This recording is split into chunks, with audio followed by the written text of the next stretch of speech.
my name's Daker-White. I'm a research fellow in the Centre for Primary Care, which is part of the Institute of Population Health. My background is broadly in health services research, but I've tended to specialise more in qualitative research, and of late also in the synthesis of qualitative research.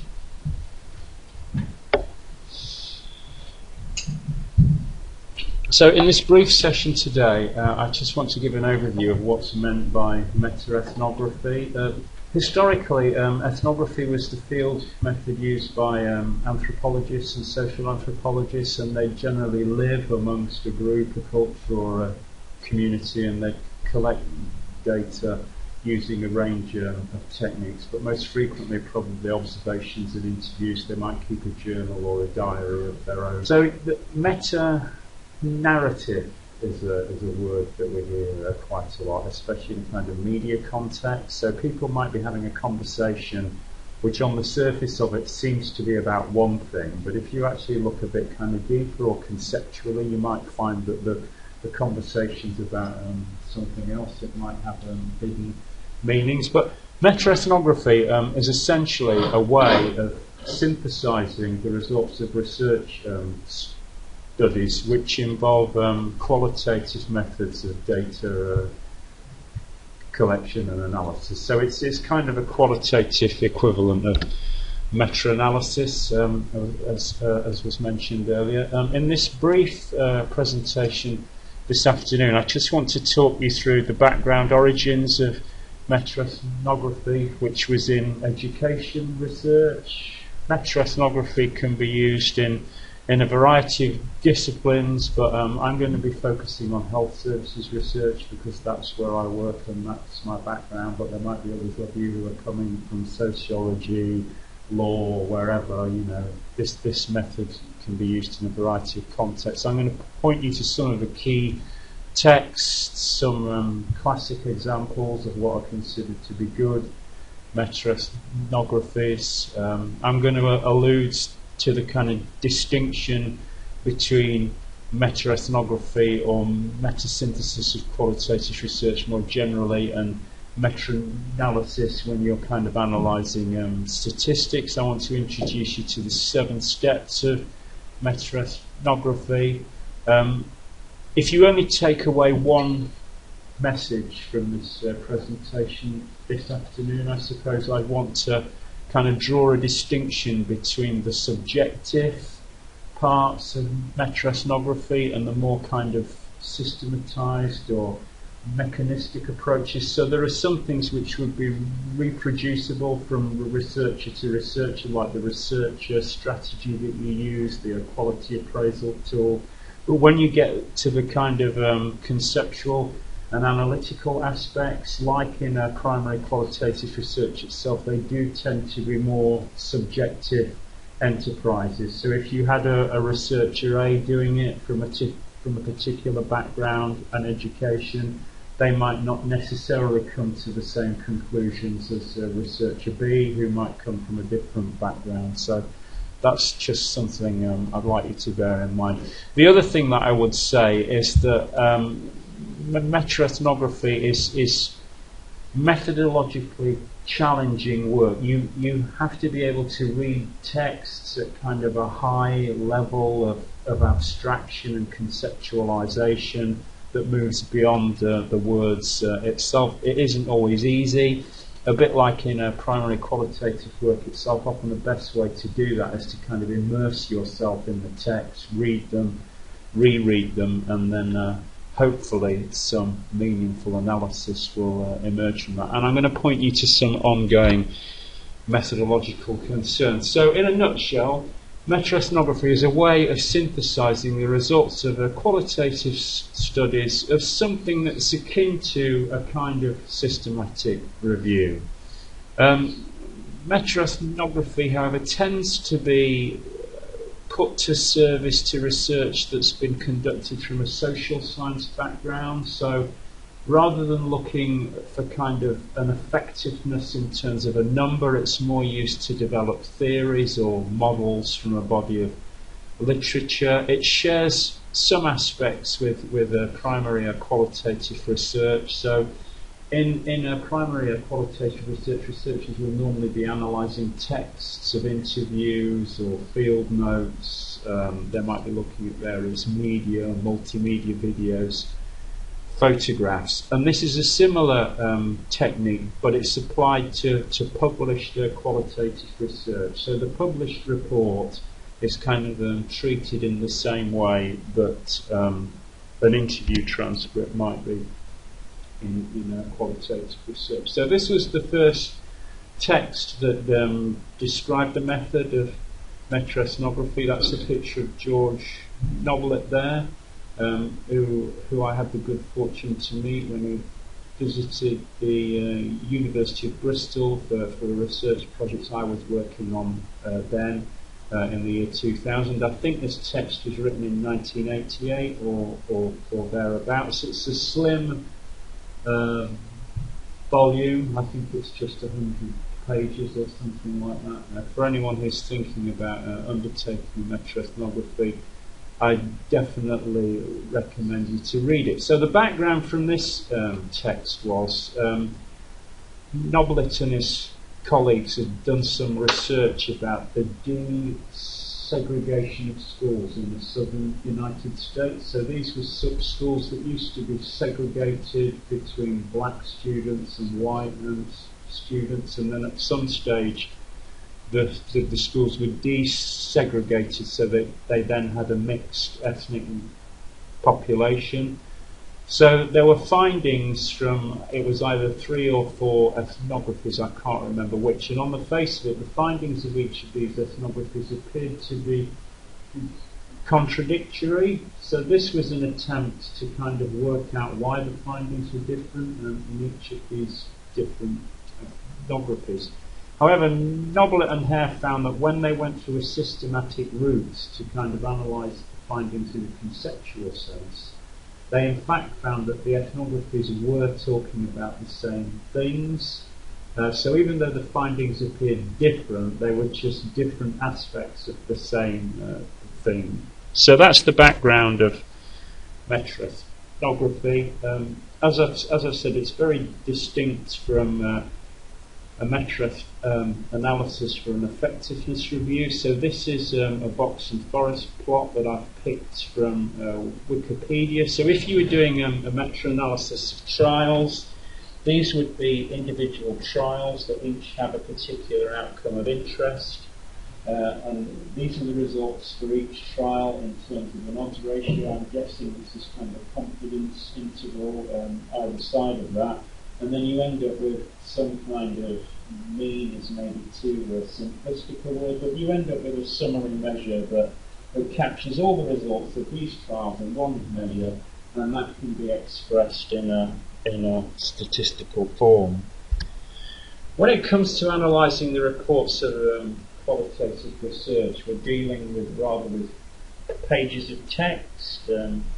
This is a page of text from a qualitative research project that I was involved in, which was about patients' experiences of ataxia. So when you get to the findings of a qualitative report, you'll typically have some kind of narrative, and then that will be backed up by example quotes taken from interviews. So hopefully you can see on the face of it that the challenges of trying to synthesise information like that are maybe a bit more complex than if we've got a series of numbers that we can feed into the Redman software to give us a box and forest plot. Now, in Noblett and Hare's original text, they suggested that there are 3 ways that the findings of qualitative studies might speak to each other in a synthesis. So the first of these was they might speak to each other in a reciprocal way, which essentially says that the findings from the different studies are kind of saying the same things. You might have a reputational synthesis where one group of findings seems to contradict another group of findings, and I suppose the trick for the synthesizer then is trying to tease out the kind of demographic or other characteristics which might explain why the findings were different in one study than in another. It might have been that the studies were based in different countries, so all the results from the United States might say one thing and all the results from the UK might say another, so that might tell you something about the context of the health system or something like that. And the other way that they find that studies might fit is they might speak to different aspects of a line of argument, or another way to conceive of this is kind of pieces of a jigsaw or a mosaic. So until you put all the pieces of the jigsaw together and you see everything as a whole, you're not really sure what the story is, and then you can use that in order to develop a line of argument which could lead to a new interpretation. And I suppose the strength or the particular feature of meta-ethnography as compared with other forms of qualitative synthesis is that if it's done well, it's supposed to lead to new interpretations that go above and beyond what was contained in the original reports in the first place. So Noblett and Hare kind of described the method of meta-ethnography as breaking down into 7 simple steps. So first of all, you have to get started. What do you want to do a meta-synthesis about? Why do you want to do it? What's the research question? Then the next thing you need to do is kind of select the studies, find which ones are relevant to the research question that you're asking. Then you've actually got to read the reports and extract information from them.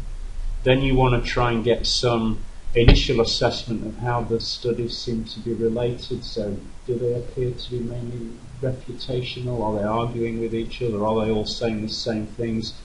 Do they kind of speak to different pieces of a jigsaw? Once you've gone through that kind of process of comparing the findings in different ways, you then synthesize all the different attempts you've made to translate the findings into each other, and then finally the synthesis is presented in some way or another. From an academic standpoint, synthesis will normally be presented as either an article for a journal or perhaps a thesis for a PhD or something like that, but it will be immediately obvious that if you've got 80,000 words of a PhD thesis in order to explain what you've done and what you've found, then the end result's going to be far different from if you've only got 5,000 words to present it in a journal article. Of course, it would be possible to present the results in more kind of artistic ways, so you could have a film or a play. I suppose it all depends on the primary material that you're working with in the first place. So, following the publication of Noblett and Hare's text, there was a group of health services researchers in the UK who became interested in meta-ethnography and if it might be used to synthesize qualitative research in more of a health services research type of a context. So I suppose inevitably this became more informed by the science of systematic reviewing and effectiveness reviews within the kind of Cochrane idea about synthesizing evidence in order to generate research ideas, as is argued here in this seminal paper, that the main thing that meta-ethnography can do is produce middle-range theories which can then be expressed as a hypothesis which you'd be able to test in some other research endeavour, be it qualitative and quantitative. As I go through this afternoon, I'm going to point you to a few key texts. So these are examples of meta-ethnographies which are considered to be classics in the field or give a particularly good account of what they've done and the findings of the country. So an early example was Pandora Pound's paper from 2005, where they looked at qualitative research which was about lay experiences of taking prescription drugs. In case anyone thinks that I'm just trying to present my own work here, I should state that even though I'm named as an author here, my role in this project was quite small. I was just second screening abstracts. For anyone who's interested in abstract screening and if you should have single or double workers, as a result of me doing the second screening, I think we found one extra paper that could be included in the report. So another kind of classic in the field, which was completed a few years later, was Alice Malpass's work. This again was focused on medicine taking, but this was specifically about patients' experiences of taking antidepressant drugs. And this work is often cited as a key methodological text. So the work that Pandora Pound did on her medications synthesis was part of a programme of work at the University of Bristol, where they did a kind of methodological evaluation. So Pandora did attempted a synthesis about lay experiences of medication use, and I undertook one which was about lay experiences of rheumatoid arthritis. The medications taken one worked in the sense that it led to more conceptual development. The arthritis one that I worked on didn't seem to work in that there was no kind of further conceptual development that went beyond the studies themselves, and the reasons for that is something I'm going to allude to towards the end. But this is freely available online. I think the report runs to 200 or 300 pages, but it's well worth a look if you're considering doing a meta-ethnography, because there's various chapters in there about critical appraisal, extraction of data, etc. Just while I'm on the subject of resources, for those of you who are thinking about undertaking any type of qualitative synthesis in the health field, it's well worth checking out the resources available at the Cochrane Qualitative and Implementation Methods Group. And one thing that they have on there is they have their core library of qualitative synthesis methodology. So the Campbell report I've already pointed you to, Pandora Pound's synthesis, and those of Alice Malpass are all mentioned as core texts in the field. Finally, well, I think I've got two more resources actually to point you to if you're considering writing a meta-ethnography for publication in a journal or for a thesis. So there are these NTREC standards, which are reporting standards for reporting syntheses of qualitative research. I should stress that these don't apply only to meta-ethnography, they apply to other kinds of qualitative synthesis. If you were doing a meta-synthesis or a best fit framework synthesis, for example, these are the kind of standards that apply at the moment. Just last year, Emma France, who I think is based at the University of Stirling, colleagues did a systematic review of kind of the quality of reports of meta-ethnography. It's very self-referential, isn't it? A systematic review of reviews. But where they're heading with this is her team are going on to develop specific reporting standards for meta-ethnography, and that's work in progress at the moment. So that's well worth checking out. So having pointed you to some of the key resources in the field and kind of laid out the history and the background and the development of the method, specifically in health services research, I now just want to introduce you to a kind of broad overview of Noblet and Hare's 7 steps. And as I do this, I'll try to give you a breakdown of what's meant in each step. And I'll also sometimes draw on some of the example meta-ethnographies that I've already referred you to and others, so you can see how these are actually used in kind of practice. So the first thing in terms of getting started, I suppose, is, why do you want to do a meta-synthesis of qualitative research? What's your research question?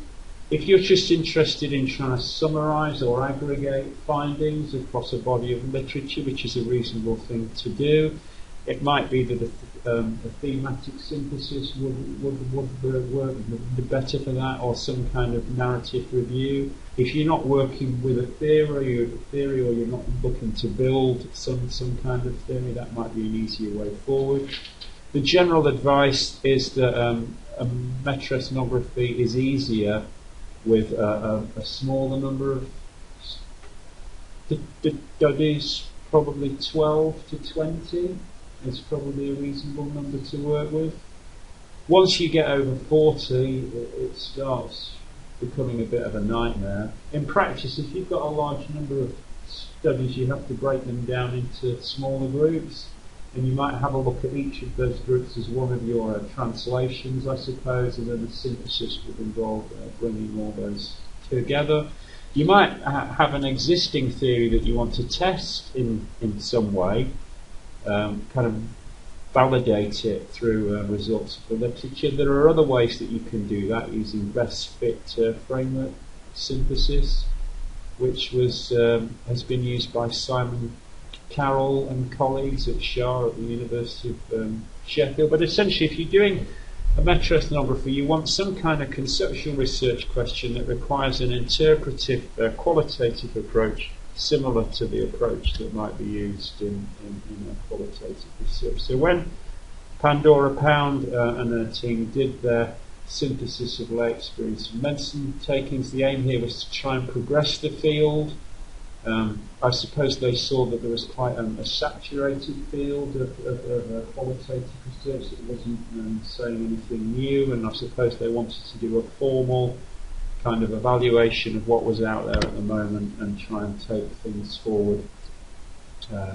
Now, the systematic review I referred you to by Emma Franson, colleague, has done kind of a quality appraisal of recently published meta-ethnographies, and the reason I've picked out this one by Bridgie Fransel and colleagues is it was one that scored amongst the highest in the quality appraisal review that they did.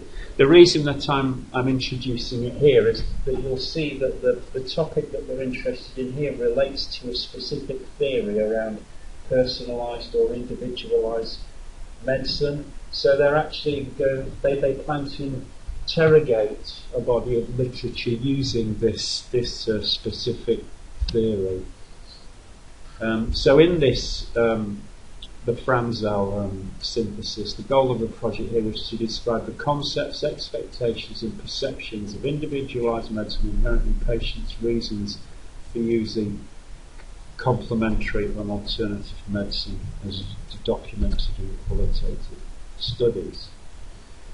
So once you've decided what you're going to do, you've then got to decide how you're going to find papers, what you're going to include, what you're going to exclude. So for Pandora Pound, they were interested in papers, obviously, that were about lay views of medicine taking, but they made an early decision that they weren't interested in medicines that were being taken for preventative purposes. So I suppose if you're on a statin or a blood pressure medication or something like that, you're not actually taking a drug for symptoms that you have there. So they already knew from a conceptual sense early on that the stories around preventative medicine would probably be different from those from others. And I think the other point that's worth making is that Nikki Britton and others who were in that group were kind of international experts in that field of qualitative experience in medicine taking, and had already undertaken some of the primary research themselves. So after you've made your mind up about what you're going to do, and I'm going to talk a little bit more about the selection and searching, etc. But then the next stage of a meta-ethnography is to read what you found. Now, as in in the same way that if you're doing primary qualitative research, you might start off just by listening to your interview recordings or maybe reading the transcripts, just making some odd notes, not being kind of serious or systematic about it at that stage, just try and get an initial flavour of what you're doing. And similarly, Noblet and Hare say that that's what you should do here. However, since this has been kind of taken on under the rubric of health technology assessment and effectiveness in healthcare, these aspects have become a little more systematised. So the critical appraisal skills programme criteria for assessing qualitative research are widely used. There are other tools that you can use as well, and for those of you who are interested, there's a methodological debate about which tool you should use. There have been researchers who've compared one tool against another, but I think it's fair to say that the CASP tool is probably the most widely used one. I want to give you, as well as the overview, I want you to point you to some of the nuts and bolts that are involved in this. And in order to do this, I'm going to draw on some work in progress, which is a synthesis that I've been involved in, which is about qualitative studies in patient safety in primary care. And I suppose the main reason for undertaking this work was more of a personal one. So I've just started working in patient safety. It's not really a field where I'm au fait with the literature, so this was as much about me surveying the literature, getting some handle on what the issues are in patient safety in primary care. But on the other hand, we also wanted to develop an explicit theoretical framework that we're going to use in an ongoing primary qualitative study that we're doing about patient safety in primary care. So in the meta-synthesis that I've been working on, which is about patient safety in primary care, here's an example of one of the papers that was found. This is a qualitative study which is having a look at the causes of prescribing errors in English general practice. Now, again, once you've got your articles, there are many different ways that you can extract the findings. The kind of technology available these days, I haven't used it yet, but the easiest way would probably be to import your PDFs straight into NVivo or something, and then you could tag everything in NVivo. Some qualitative researchers still prefer to work with paper and pencil. You can use Excel, you can use Microsoft Word. I don't think there's any particular right or wrong way of doing it. You just have to be clear about what you've done.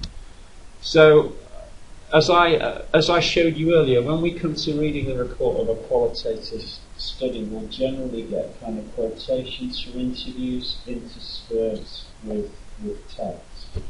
Now, in a meta-ethnography, we aren't interested in the data, so we're not interested in the specific quotations.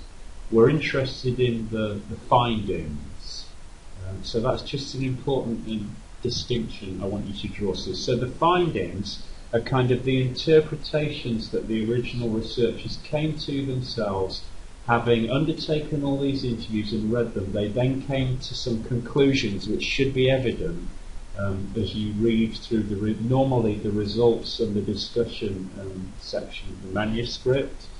So what I've done here, I've highlighted in yellow the bits that I would extract from this if I was extracting things onto a data extraction form. So the first thing, I wouldn't extract that because it's a quotation. I mean, there is one school of thought which said that these quotations are supposed to be good examples, but I know from being having worked in a primary qualitative research myself that often quotes are selected because there's something unusual about them, so I'm actually a bit wary about using quotations. They might not be as representative. But what we're interested in is the findings. So this is clearly a finding here.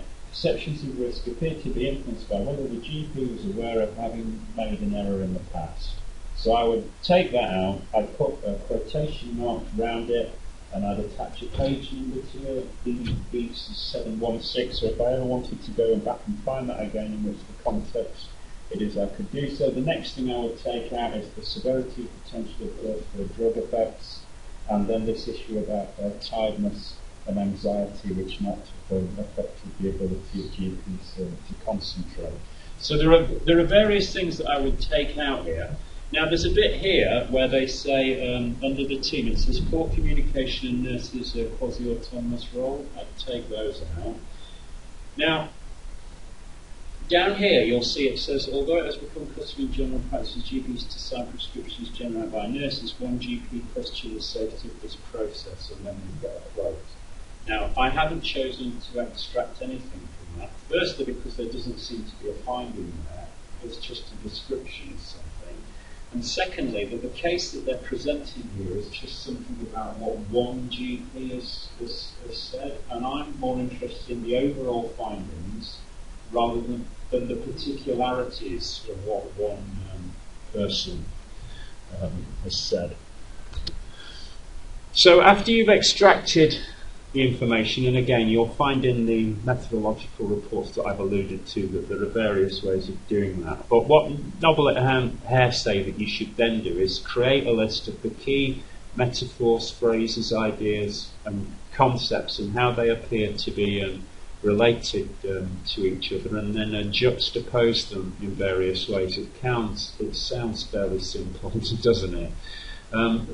The way I do this in practice is to put my findings into tables, and I'll show you an example of that later, that you find that you have to constantly rejig the tables until they seem to capture the data in a meaningful way. So if you've got a table where half of the cells are empty and all of your findings are concentrated in 2 or 3 areas of the table, I'd probably say that that isn't capturing the data in a good way. And as I said, all along, be aware of the distinction between first order findings, i.e. what the patient says, then you get the constructs or themes that the researchers have applied to the data themselves. And then the third order interpretations are any interpretations that you manage to derive yourself from these attempts to fit all of the information together. And in a little after the next couple of slides, I'll show you an example of a table where I've tried to fit some of the findings.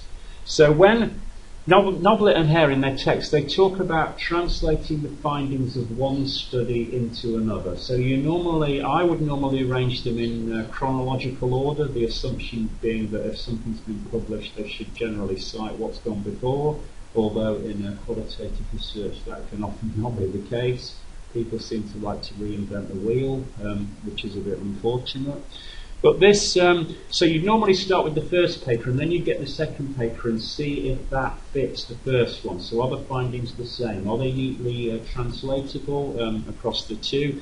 And this is a bit like the constant comparative method that's employed by primary qualitative researchers and is the hallmark of grounded theory. Unfortunately, this Methods at Manchester session is not about grounded theory, so that will have to wait for another day. Also, you're not translating, it's a bit at the start when I was saying that there's a difference between what people are actually talking about, but what the analytical categories are if you have a look at things on a conceptual level. So rather than focusing on the particularities or the substance of what's being said, you're more interested in, sometimes it might be not what's, it might be things that aren't said that appear more important. But this, here we get into the realms of why higher analytical work is so difficult and why it tends to be subjective from person to person. But Noble and Hare talk about translation being idiomatic rather than literal, and what you want to do is try to preserve the structure of the relationships between the concepts that appeared in the first place. So I've got an example here that draws partly on the so the paper I showed you, which was about patient safety and prescribing English general practice, was this citation number 59 here.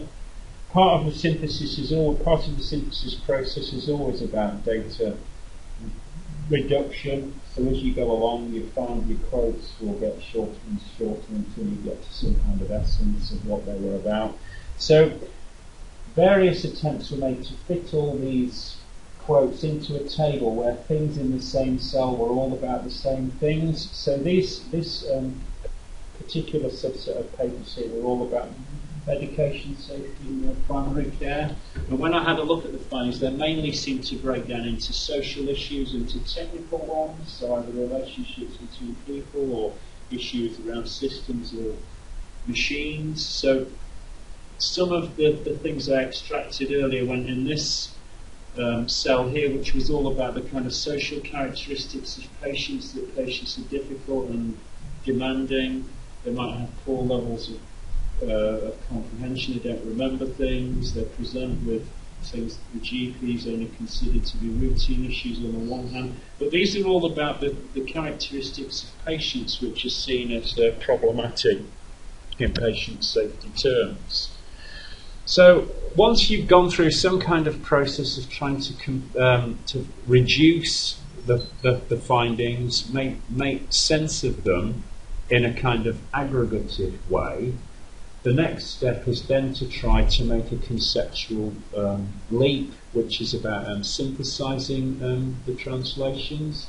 As I've said right from the start and stressed throughout, this is probably the biggest challenge of the work, which might explain why in France's systematic review of the 32 recently published meta-ethnographies, they found only one paper had unambiguously described how they synthesized the translations. And this was the Franzel paper I pointed you to earlier, the one about complementary medicines. So here they talk about the clusters were compared to each other and classified, resulting in our new third order concepts with dimensions and sub-themes. This process was quite similar to standard primary qualitative research in terms of subjectivity of interpretation and can be compared to a grounded theory approach, kind of making the same point that I made independently myself. So where the larger table that I showed you earlier, which was more of an aggregation, here I've attempted some conceptual development. So the aspects of the cell I showed you, which was about the social characteristics, essentially it seemed to boil down into two issues, which were all about something about the patient which they turned up, which I've termed problematic presentation. The patients were seen as problematic in some way. So there probably is a bit of conceptual development there, whereas in this cognitive and educational deficiencies, on the face of it, that appears more aggregative rather than conceptual. So in the medication safety synthesis, because we had such a large number of papers, we broke them down into subgroups which appeared to be about the same things. One was about the views of patients, one was about the views of staff, one was about systems issues, and one was about prescribing. So this was the part of the table here which was about prescribing, and then when we'd been through that whole translation process, the next stage was to try to bring them to synthesize the translations in more of a conceptual way. And just to point you again back to France's systematic review, in over a third of papers it was unclear from the information given if the reviewers had actually achieved a new interpretation, because the analysis process was not comprehensively described, and or it was unclear whether they had simply aggregated the author's concepts from the primary studies. As I've tried to be completely blunt and open with you, that I find analytical work personally challenging, and I think it's just a question of being honest about what you think you've achieved. If you think you haven't achieved any analytical development, then just say that. I mean, it's probably more helpful if you do that rather than waiting for the referees to tell you and using it as an excuse to reject your manuscript. But I suppose generally, and if you have a look at the key references, especially by Pandora Pound and by Alice Malpass, I don't expect you to be able to read the text on here. I'm going to explode part of this diagram in a moment. But in general terms, when people talk about presenting things conceptually, it can often work by constructing diagrams. So here we've got different kind of groups, And then there are arrows showing how there might be a relationship either one way or unidirectionally between those things, to kind of highlight the issues and factors that are important in patient safety. So just to kind of go on further from where I started with the patient characteristics. So after we'd synthesised all of the translations in the different groups, these were basically the issues around patients that would seem to threaten patient safety in primary care. And then there's a kind of an interaction between the issues in the health system which create various problems, a mismatch between patient behaviours and system requirements. And then we've got issues with communication between the patients and staff, arrogant behaviour which might lead to mistrust, unsuccessful insufficient communication and jumping to conclusions. I suppose there's basically two ways you can be conceptual. I tend to be conceptual in a narrative sense, so it's more about writing and drawing in theory. Other people use diagrams. I think probably some combination of the two is best because different readers assimilate information in different ways. Now, as I've said, conceptual development is a highly desired and is meant to be the whole point of doing a meta-ethnography in the first place, but as I've said, in my personal experience, you don't always achieve conceptual development. So this is kind of pulling out some of the key issues that were raised in the France systematic review, the Campbell report, and from my own personal experience as well. So you're less likely to get a conceptual development if you only find a small number of original research reports to work with. If you've only got 3 or 4, they could all be talking about the same thing, they could all be talking about different things. On the other hand, if you've got a highly saturated research field, so when I was doing the meta-synthesis of patient experiences of rheumatoid arthritis, I think I ended up working with 50, 60 articles, but a lot of them were basically saying the same thing over and over again. Some qualitative research these days, especially if it's applied, tends to be very descriptive in nature. Sometimes you might not actually get any conceptual development from the author of the research in the first place. You might just get a list of description and themes, and again that's quite challenging where you kind of take that if you just end up with a list of things.